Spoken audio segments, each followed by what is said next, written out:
ধরে যত ফুল ফোটালাম, সে ফুলের কাঁটা ছাড়া কি পেলাম?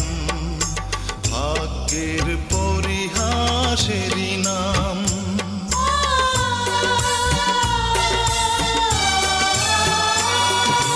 বুকে ধরে যত ফুল ফোটালাম, সে ফুলের কাঁটা ছাড়া কি পেলাম? ভাগ্যের পরিহাসেরই নাম।